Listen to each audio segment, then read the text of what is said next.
হোটেলের বাইরে রয়েছে এদের নিজস্ব চা বাগান। এই চা বাগানে ঘুরে দেখতে হয় হোটেলের নিজস্ব গাড়িতে। এই চা বাগানের কাছে দাঁড়িয়ে ছবি তুলছিল আরিয়ান, সাদেক, রেহান এবং নাসিম। সকলেই সিনেমা জগতের চেনা মুখ। এদের সকলেরই ক্যারিয়ারে শুরু হয়েছিল আরশাদের সমসাময়িক সময়ে।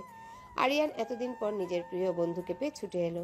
আরশাদের মুখেও ফুটে উঠল প্রচ্ছন্ন একটা হাসি। এই হাসিটা এক পলক দেখার জন্য 1000 বছর কাটিয়ে দেওয়া যায়।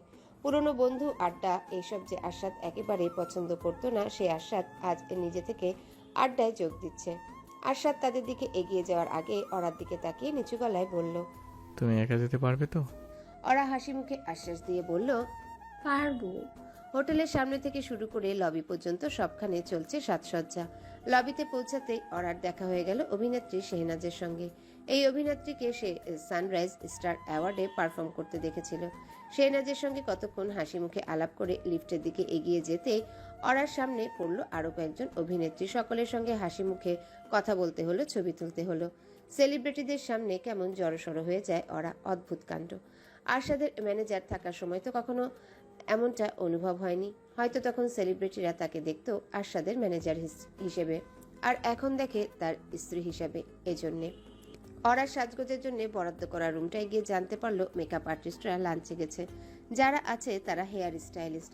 মেকআপ আর্টিস্টদের ফিরতে ফিরতে 20 মিনিটের মতো লাগবে। বসে বসে অপেক্ষা করতে ইচ্ছা করছে না। অরা তাই ঘুরে বেড়াবার উদ্দেশ্যে বেরিয়ে গেল। নিচতলায় ব্যাপক ডেকোরেশন হচ্ছে, সেসব না হয় দেখা যাবে। লিফটে উঠেই হঠাৎ অরার মস্তিষ্কে ভেসে উঠল একটা চিত্র। এই হোটেলের 7 তলার ওই হলওয়ের চিত্র, যে হলওয়েতে নির্ধারণ হয়ে গিয়েছিল আরশাদ আর অরা বাকিটা জীবন একসঙ্গে থাকবে। নিচতলায় না গিয়ে অরা কি যেন মনে করে 7 লেখা বোতামটায় চাপলো। একবার নিজ চোখে গিয়ে জায়গাটা দেখতে ইচ্ছা করছে, জায়গাটাকে অনুভব করতে ইচ্ছা করছে। 7 তলায় অতিথিদের জন্য কোনো রুম বুক করা হয়নি। এই তলায় আজ আরশাদের পরিবারের লোকজন থাকবে।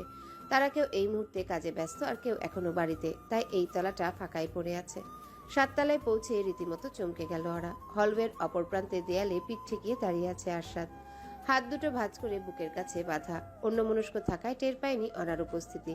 টের পেল যখন ওরা গিয়ে দাঁড়ালো তার সামনে। ওরা অবাক গলায় বলল, তুমি এইখানে? আরশাদ সংবিত ফিরে পেয়ে চোখ তুলে তাকালো অরার দিকে। সঙ্গে সঙ্গে তার ঠোঁটে ফুটে উঠল মোহনীয় একটা হাসি। এই মেয়েটা আশেপাশে থাকলেই তার মনটা যেন এমনিতেই হেসে ওঠে। ওরা আশ্চর্য গলায় বলল, এইখানে কি মনে করে? আরশাদ ওরার হাত ধরে হ্যাচকা টান দিয়ে তাকে নিজের বুকে ফেলে বলল, তুমি যা মনে করে এসেছো। আরশাদের এমন আকস্মিক কাণ্ডে লজ্জায় লাল হয়ে গেল ওরা। তবুও তাকে জড়িয়ে ধরতে বিন্দুমাত্র ভুল করল না। ওরা আরশাদের দিকে তাকিয়ে কৌতূহল নিয়ে বলল, অত গম্ভীরভাবে কি ভাবছিলে? আরশাদ শান্ত ভঙ্গিতে বলল, ওই দিনটার কথা ভেবেছিলাম, যেদিন তুমি ঠিক ওইখানে অজ্ঞান হয়ে পড়ে গেছিলে, আর আমি তোমাকে কোলে করে আমার ঘরে নিয়ে গেলাম। কয়েক মুহূর্ত নীরবতায় কেটে গেল। ওরা হঠাৎ কি যেন মনে করে শুকনো গলায় বলল, আচ্ছা আরশাদ, এই সত্যিটা কি কেউ কোনোদিনও জানবে না? কোন সত্যি? ওরা ইতস্তত করে বলল, সবাই জানে এই ভিডিওটা ভাইরাল হওয়ার আগে আমাদের বিয়ে হয়েছিল। তুমি যখন আমায় তোমার ঘরে নিয়ে গেলে তখন আমরা ম্যারিড ছিলাম, কিন্তু সেটা তো আর সত্যি না। তখনও তো আমাদের বিয়ে হয়নি। আরশাদ সূক্ষ্ম হাসি হেসে বলল, তুমি চাও এটা সবাই জানুক? না মানে, সবাইকে সব সত্যি তো জানিয়ে দিলে, তাহলে এটা গোপন রাখলে কেন? আরশাদ ছোট্ট দীর্ঘশ্বাস গোপন করে বলল, কিছু সত্যি গোপন থাকাই ভালো। ওরা ওই দিন তোমাকে আমার ঘরে নিয়ে গেলাম কারণ তুমি অসুস্থ ছিলে। মানুষ তো আর সেটা বুঝলো না। তারা মনে করেছিল আমার কোনো খারাপ উদ্দেশ্য ছিল। আসলে তো আমার কোনো খারাপ উদ্দেশ্য ছিল না, but you can change people mind. তারা যা ভাবার তাই ভাবে। তাদের ওই নোংরা চিন্তাকে দমিয়ে দেওয়ার জন্যই বিয়েটা করলাম আমরা। এখন যদি আসল সত্যিটা জানিয়ে দিই সবাইকে, তখন তারা আর আমাদের এই বিয়েটাকে পবিত্র বলে মনে করবে না, স্বামী স্ত্রী হিসেবে আমাদের সম্মান করবে না। আর আমি নিশ্চয়ই চাই না কেউ তোমাকে অসম্মান করুক। সবার কাছে যেটা সত্যি সেটাই প্রকৃত সত্যি হিসাবে মেনে নাও। মনে মনে নিজেকে হাজারো দোষারোপ করতে ব্যস্ত হয়ে গেল ওরা। কি দরকার ছিল আরশাদকে ওই প্রশ্নটা করার? আজকে এই সুন্দর দিনের হাওয়াটাকে অহেতুক ভারী করে তোলার? পরিস্থিতি হালকা করার জন্য ওরা বলল, করেছিলাম তো সেদিন ছাদে, মনে নেই? প্রবল হাওয়া বয়ে গেল ওরার গা বেয়ে। ওই রাতটার কথা মনে করলেও ওরা আর নিজের মধ্যে থাকে না, কোথায় যেন হারিয়ে যায়। বহু কষ্টে নিজেকে সামলে নিয়ে ওরা বলল, আরে ধুর, এই বিয়ের আগে না, প্রথম বিয়ের আগে। আরশাদ দুষ্টুমি মাখা স্বরে বলল। সব কিছু দুইবার দুইবার লাগবে তাই না? দুইবার প্রপোজ, দুইবার বিয়ে, দুইবার বাসর। ওরা আরশাদকে ছেড়ে লজ্জারাঙা গলায় বলল। উফ, তোমার মতো অসভ্যের সাথে কথা বলতে আসাটাই না আমার ভুল হয়েছে। মেকআপ আর্টিস্টরা তাদের কাজে বেশ পারদর্শী। নির্ধারিত সময় 2 ঘন্টা পর মেকআপ শুরু করলেও শেষ করতে খুব একটা সময় লাগলো না। মেকআপ শেষে ওরা তার টকটকে লাল লেহেঙ্গা পরে এলো, তার বিয়ের লেহেঙ্গা। এই লেহেঙ্গা আরশাদ নিজে পছন্দ করে কিনেছে। হেয়ার স্টাইলিস্টরা অদ্ভুত সুন্দরভাবে ওরা চুলগুলো বেঁধে দিল। চুলের ফাঁকে ফাঁকে সাদা আর গোলাপি ফুল। ওরার লেহেঙ্গাটার ওড়নাটা নেটের, নেট ভেদ করে এই ফুলগুলো দেখতে অপরূপ সুন্দর লাগবে। অরার বিয়ের গয়নাগাটিও আরশাদের পছন্দের। বিয়ের শপিং নিয়ে তাকে কোনো দুশ্চিন্তাই করতে হয়নি। ভারী গয়না ওরা কখনোই পছন্দ করে না, তবে আজ সকল অপছন্দকে দমিয়ে রেখে হাসি মুখে গয়নাগুলো পরল ওরা। বিয়ের মতো গুরুত্বপূর্ণ দিনে একটা মেয়ে ভারী সাজবে না, এটা কেমন কথা? সাজ শেষে নিজেকে আয়নায় দেখে নিজেই বিস্ময়ের চূড়ান্ত শিখরে পৌঁছে গেল ওরা। নিজেকে বিয়ের সাজে যেমনটা কল্পনা করেছিল ঠিক তেমনই লাগছে তাকে। বিয়ে হয়ে গেলেও এতদিন এই একটা আফসোস তার ছিল, বউ সাজতে না পারার আফসোস। আজকের পর থেকে আর কোনো আফসোস থাকবে না। সন্ধ্যার আগে আগে সেলিনা হক কথাকে নিয়ে এলেন। বাড়ির সবাই অনেক আগেই চলে এসেছে, তারাও যে যার মতো সাজগোজ করছে। কথা অরাকে দেখে বিস্ময়ে খাবি খেয়ে বলল। ওরা তোমাকে আজ খুব সুন্দর লাগছে। ওরা হাসি মুখে বলল। তাই নাকি? কোন প্রিন্সেসের মতো লাগছে? কথা অনেক ভাবনা চিন্তা করেও কোনো প্রিন্সেসের নাম খুঁজে পেল না। শেষমেশ পরাজিত গলায় বলল। প্রিন্সেসরা তোমার মতন সুন্দর না? ওরা যত্ন নিয়ে সাজিয়ে দিল তার আদরের কথাকে। কথা নিজে পছন্দ করে বিয়ে উপলক্ষে লাল আর সোনালী রঙের জমকালো একটা গাউন কিনেছে। ওরা তাকে সেই গাউন পরিয়ে তার ছোট ছোট গয়নাগুলো পরিয়ে দিল। বাচ্চাদের মুখে মেকআপ মানায় না, তবুও কথা জোরাজোরি করছিল বলে তার ঠোঁটে হালকা লিপ গ্লস লাগিয়ে দিল ওরা। অরার জ্বরটা পুরোপুরি চলে গেলেও যে কোনো সময় তার ফিরবার আশঙ্কা আছে। তাছাড়া মাথাটাও সেই তখন থেকে ঝিমঝিম করছে, হয়তো অতিরিক্ত উত্তেজনার কারণে। অরা চট করে 2টো প্যারাসিটামল খেয়ে নিল। আজকের মতো দিনে সে কিছুতে অসুস্থ হয়ে পড়ে থাকতে চায় না। হোটেলের গ্র্যান্ড হল উজ্জ্বল আলোয় চকচক করছে। হল জুড়ে উপস্থিত সেলিব্রিটিও তাদের জাঁকজমক পোশাক যেন সেই উজ্জ্বলতা কয়েক গুণ বাড়িয়ে দিয়েছে। আরশাদের পরিবারের সকলের হল জুড়ে ঘোরাফেরা করছে, নিজেদের মতো ছবি তুলছে, কেউ মোবাইলে, কেউ ফটোগ্রাফারদের ক্যামেরায়। সকলের ঠোঁটে লেগে থাকা প্রচ্ছন্ন হাসি যেন উৎসবের আমেজে বাড়তি রং যোগ করছে। আরশাদ আর অরা যেখানে বসবে সেই জায়গাটা রাজকীয়ভাবে সাজানো হয়েছে। সাদা আর সোনালির সমাহারে একটা সোফা, সোফার নিচে লাল রঙের কার্পেট। স্টেজ জুড়ে অসংখ্য নাম না জানা ফুলের ছড়াছড়ি। স্টেজের ঠিক বিপরীতে ভারী ভারী প্রচুর লাইট লাগানো হয়েছে, ছবি তোলার সময় যাতে তাদের চেহারা স্পষ্ট বোঝা যায়। বিয়ে পড়ানো শেষ হলে আরশাদ আর অরা একসঙ্গে এই স্টেজে এসে বসবে, তবে বিয়ে পড়ানো হবে ভিন্ন একটা স্টেজে। ওই স্টেজ এই হলের আরেক দিকে। স্টেজের মাঝ বরাবর গোলাপ আর বেলি ফুলের পর্দা। পর্দার এই পাশে মেয়েরা অরাকে নিয়ে বসবে আর ওপাশে ছেলেরা বসবে আরশাদকে নিয়ে। কোনো প্রকার আগাম বার্তা ছাড়াই হলে আগমন ঘটল আরশাদের। তাকে দেখে অতিথিদের মাঝে যেন হইচই পড়ে গেল। ফটোগ্রাফাররা যে যেখানে ছিল ছবি তোলা ফেলে আরশাদের দিকে ছুটে এলো। আরশাদ দীপ্ত পায়ে হলে প্রবেশ করছে। এই দৃশ্যটা ক্যামেরায় বন্দি না করলে বিরাট ভুল হয়ে যাবে। অতিথিরাও যে যার মোবাইল বের করে ছবি তুলতে ব্যস্ত হয়ে পড়ল। ইন্ডাস্ট্রির অনেক নামকরা নায়িকারা উপস্থিত আছে এই বিয়েতে। আরশাদকে দেখে তারা যেন ধাক্কার মতো খেলো। এই ছেলেটার বিয়ে হয়ে যাচ্ছে ভাবতেও কষ্ট হচ্ছে তাদের। সোনালি শেরওয়ানিতে আজ লাগছে হ্যান্ডসামের চূড়ান্ত। লালের উপর সোনালি কাজ করে একটা ওড়না গলার সঙ্গে পেঁচিয়ে রাখায় সেই হ্যান্ডসামনেস যেন আগুনের মতো ছড়িয়ে পড়ছে চারিদিকে। আরশাদের উপস্থিতি এই হলের জাঁকজমকতা যেন হাজারো গুণ বাড়িয়ে দিল। বিয়ে পড়ানো স্টেজে ফুলের পর্দার এপাশে নিজের আসনে গিয়ে বসলো আরশাদ। তাকে ঘিরে সমস্ত অতিথিরা। আরশাদ হাসছে, সবার সঙ্গে কথা বলছে, ঠিক যেন সেই আগেকার আরশাদ। ছেলেদের জীবনের দীর্ঘ সময় কাটে মেয়েদের জন্য অপেক্ষা করতে করতে। আরশাদও তার ব্যতিক্রম নয়। অরার অপেক্ষায় কাটানো মুহূর্তগুলো কিছুতেই শেষ হচ্ছে না। তার সাজগোজের শেষ মুহূর্তে টাচ আপ চলছে। মিনিট 10 পর আবারও হইচই পড়ে গেল।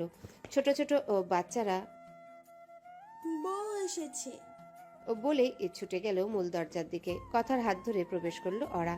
তাকে যে দেখছে সেই মুগ্ধ হচ্ছে, তবে যার মুগ্ধ হতে সব থেকে বেশি ইচ্ছা করছে সে আর দেখতে পারল না। ইচ্ছেটা দমিয়ে স্থির হয়ে বসে রইল। না জানি তার প্রাণ পাখিটাকে বধূ বেশে কেমন লাগছে। বিয়ে পড়ানো শুরু হলো। সকল অতিথিরা এক জায়গায় জড়ো হয়েছে। অরার হৃদস্পন্দন যেন ক্রমেই বেড়ে যাচ্ছে। অচেনা এক আনন্দে নেচে উঠছে তার অন্তরাত্মা।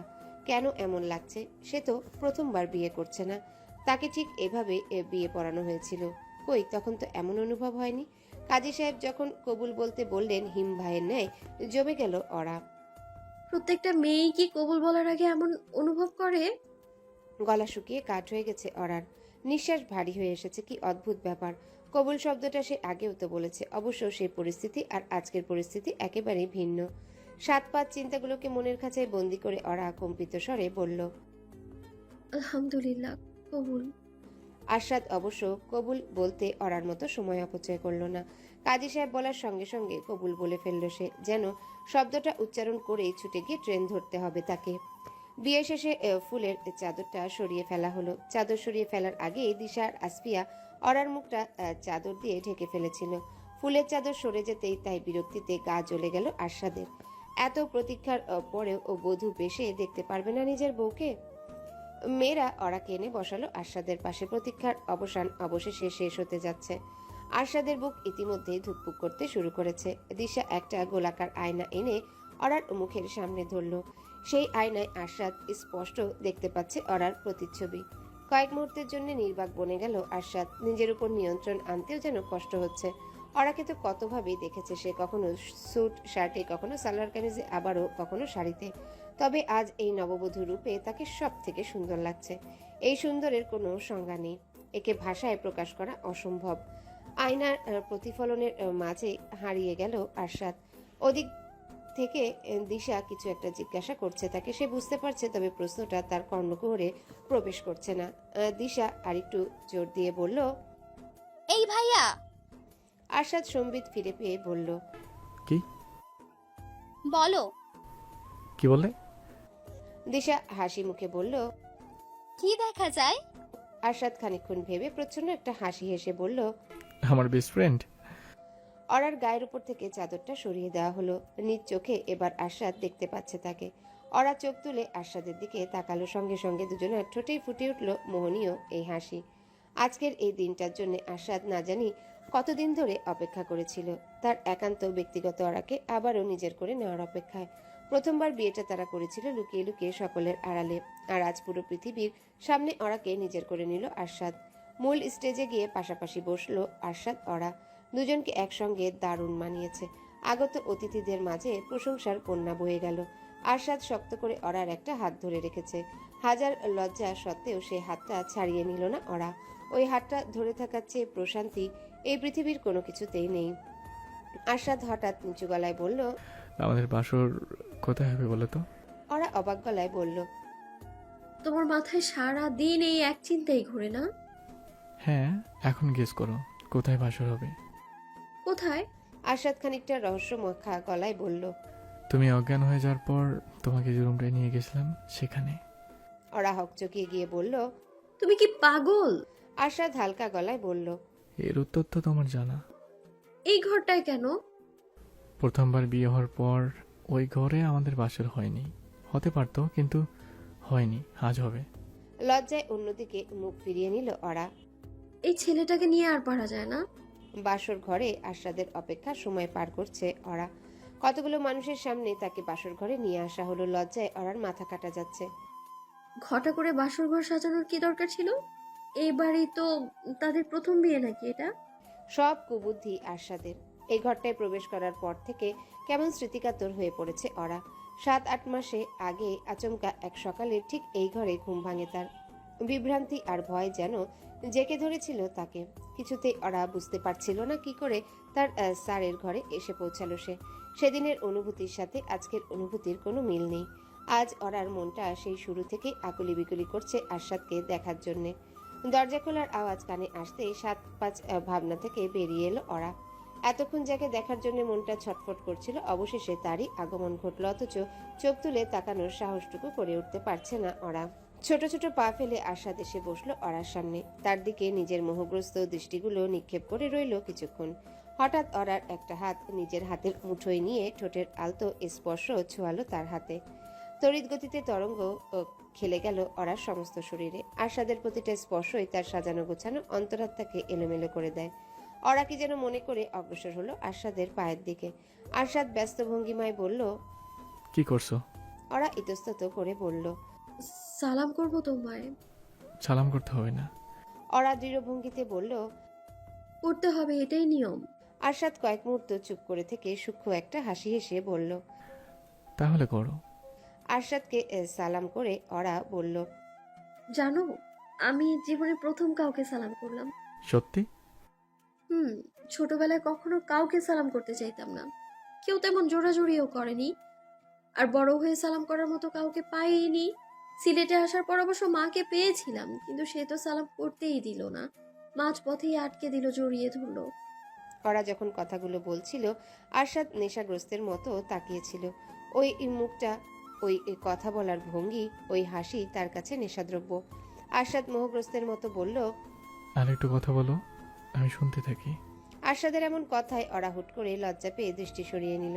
তার গাল দুটো নিমিষেই রক্তিম বর্ণ ধারণ করেছে। আরশাদ বাঁকা হাসি হেসে বলল। তোমার অনর্গল কথা বলতে যাওয়া যেমন সুন্দর, লজ্জা চুপ হয়ে যাওয়া ঠিক ততটাই সুন্দর। লজ্জায় জড়সড় হয়ে ওরা বেডসাইড টেবিল থেকে একটা গ্লাস এনে আরশাদের দিকে বাড়িয়ে দিল। গ্লাস ভর্তি দুধ আর বাদামের একটা শরবত।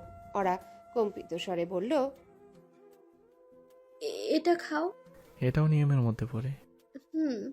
আরশাদ ওরার হাত থেকে গ্লাসটা নিয়ে বলল। কিন্তু আমি তো এমন না, তুমি ভুলে গেছো? ওরা হঠাৎ চমকে উঠে বলল। ও হ্যাঁ, তাই তো। এখন কি হবে? আরশাদ সহজভাবে বলল। কি আর হবে, এটা তুমি খাবে। আমি কিন্তু। আরশাদ ওরার মুখের কাছে গ্লাসটা ধরে বলল। খাও তো ওরা, একজন খেলেই নিয়ম রক্ষা হয়। ওরা বাধ্যমের মতো দুধ আর বাদামের শরবতটা খেয়ে নিল, যদিও সবটা শেষ করতে পারল না। আরশাদ গ্লাসটা আবারও বেডসাইড টেবিলে রাখতে রাখতে বলল। চাঁদ দেখবে? আরশাদের চাঁদ দেখার প্রস্তাব ফিরিয়ে দেওয়ার সাধ্য অরার নেই। সে ফিরিয়ে দিতেও চায় না। প্রকৃতি আর আরশাদের মাঝে সময় কাটানোর মতো আনন্দের আর কিছুই নেই। আরশাদ তাকে হাত ধরে নিয়ে গেল এই রুমের ব্যালকনিতে। বিশাল এই ব্যালকনিটাও ঘরের মতো ফুল দিয়ে সাজানো। আকাশটা এখান থেকে স্পষ্ট দেখা যায়। পূর্ণিমার চাঁদ আলো ছড়াচ্ছে চারিদিকে। আরশাদ আর অরা ব্যালকনিতে রাখা সোফাটার উপর পাশাপাশি বসলো। অরা কিছু বুঝে ওঠার আগে আরশাদ তার মাথাটা নিজের বুকের উপর রাখলো। ওরাও সরে গেল না। চোখ দুটো বন্ধ করলে শুনতে লাগলো আরশাদের শান্ত হৃদয়ের ধুকপুক। প্রশান্তিময় নীরবতার মাঝে কেটে গেল অনেকটা সময়। আরশাদ হঠাৎ নীরবতা ভঙ্গ করে বলল। একটা সিক্রেট শুনবে? ওরা আরশাদের বুকের মাঝে মুখ লুকিয়ে উৎফুল্ল স্বরে বলল। অবশ্যই শুনবো। আরশাদ ওরার মাথায় হাত বুলিয়ে দিয়ে বলল। প্রথম যেদিন আমাদের বিয়ে হলো সেদিন মনে মনে খুব গিল্টি ফিল করছিলাম। মনে হচ্ছিল নিজের ইমেজ রক্ষা করতে গিয়ে একটা মেয়ের জীবন পুরোপুরি এলোমেলো করে দিলাম। ওরা লজ্জা শরমের মাথা খেয়ে বলল। এলোমেলো তো করেছই, এমন ভাবে এলোমেলো করেছো যে তোমাকে ছাড়া আর কিছুই ভাবতে পারি না। আরশাদ প্রশংসার ভঙ্গিতে বলল। বাবা, তুমি এত রোমান্টিক হলে কবে থেকে? যেদিন থেকে তোমার হয়েছি। ওরা আরশাদের বুক থেকে মাথা তুলে তার দিকে তাকিয়ে বলল। একটা প্রশ্ন করি। আরশাদ থমথমে গলায় বলল। না, চুপ করে চাঁদ দেখো। কিছু কিছু অভ্যাস কখনোই যায় না। ওরা খুব ভালো করে জানে কোনো প্রশ্ন করার আগে অনুমতি নেওয়া আরশাদ পছন্দ করে না। তাকে অনুমতি নিতে হবে কেন? সে কি আর এখনো আরশাদের ম্যানেজার আছে? সে তো এখন আরশাদের একান্ত ব্যক্তিগত। ওরা খিলখিল করে হেসে উঠে বলল। আচ্ছা সরি, আর কখনো পারমিশন চাইবো না, এবার বলি। ওরার ওই হাসিটাই দুর্বল হয়ে আরশাদ বলল। না, তুমি আমাকে ভালোবাসলে কি করে সেটা তো বলতে পারবো না। মানুষ কি আর জেনে বুঝে ভালোবাসে? তারপরেও একটা সময় আমায় দেখতে ম্যানেজারের মতো, সেখান থেকে ভালোবাসায় পৌঁছানো তো এত সহজ কথা না। আরশাদ কিছুটা সময় চিন্তা করে বলল। Maybe because I was comfortable around you. ওরা ভ্রুযুগল উপরে তুলে বলল। বাস। I am. তুমি খুব ভালো করেই জানো এই ইন্ডাস্ট্রিতে কাজ করতে গেলে সবসময় একটা মুখোশ পরে থাকতে হয়।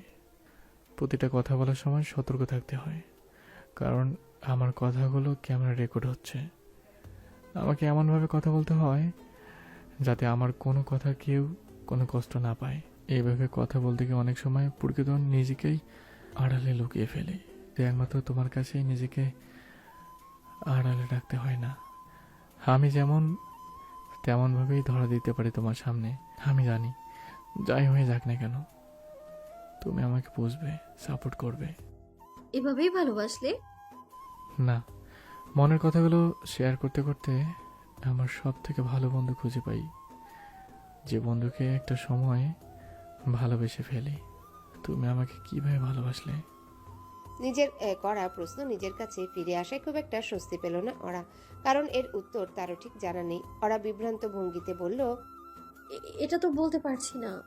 দেখেছ কি ঠিক একটা প্রশ্ন, আমি উত্তর দিচ্ছি না, এবার তোমাকে দিতে হবে। ওরা কিছুটা সময় ভেবে বলল, আমাদের বিয়ের পর প্রথম যেদিন তুমি শুটিংয়ে গেলে, সারা দিন আমি বাসায় একা। সেই দিনটা খুব অদ্ভুত ছিল। আমার মনটা খুব ছটফট করছিল সেই দিন। বারবার গলা শুকিয়ে কাঠ হয়ে যাচ্ছিল, মনে হচ্ছিল নিঃশ্বাস নিতে কষ্ট হচ্ছে। কিন্তু দিন শেষে তুমি যখন বাসায় ফিরে এলে, তখন না সবটা ঠিকঠাক লাগছিল, যেন প্রাণ ফিরে পেলাম। সেদিনই মনে হলো এই মানুষটা তো কেবলই আমার বস না, না কেবলই আমার ভালো বন্ধু না, এই মানুষটা আমার ভালোবাসা। আরশাদ হতবাক গলায় বলল, কি সাংঘাতিক! এত আগে উইক হয়ে পড়েছিলে তুমি, আগে বলতে পারতে। আগে বলে কি করতে?